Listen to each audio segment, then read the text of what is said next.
Today I'm going to read you a story called Tidy by Emily Gravitt. Okay.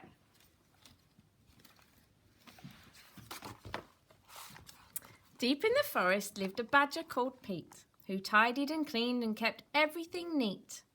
He tidied the flowers by checking each patch and snipping off any that didn't quite match. He tidied the fox by grooming his fur. He untangled each knot and each twig and each burr. He tidied the birds from the big to the small by brushing their beaks and then bathing them all. He picked up stray sticks, he swept and he rubbed. He polished the rocks and he scoured and he scrubbed. So when a leaf fell, well,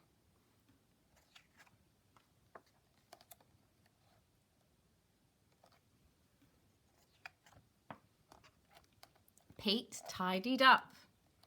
But still he wasn't happy. Now the trees looked bare and scrappy. And so, to make it all look neat, Pete undertook a mighty feat.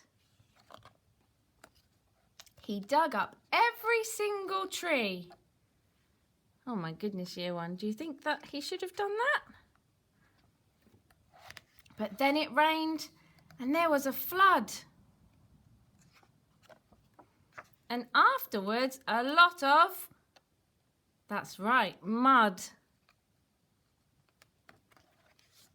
Pete called in the diggers, he called in the mixers, he called in the concrete, the rakers, the fixers.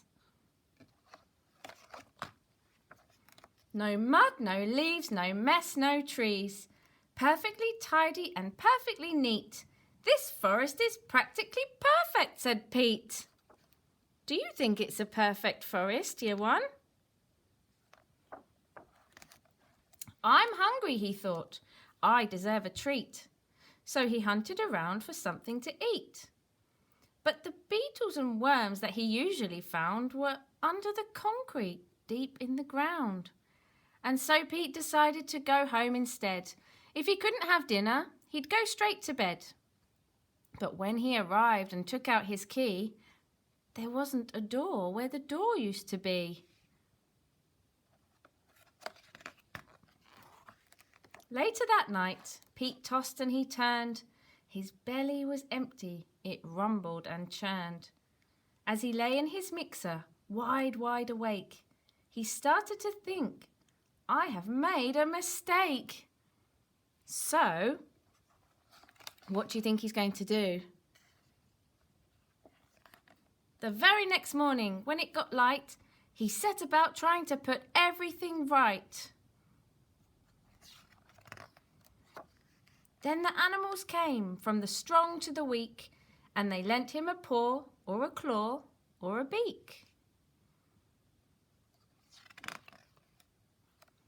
They put everything back, as it always had been, but maybe less ordered and not quite as clean. And Pete, well, he promised to tidy up less, but if he succeeded is anyone's guess. Did you like that story, year one? Do you keep your houses nice and tidy and neat? Hope so. Look forward to seeing you again soon.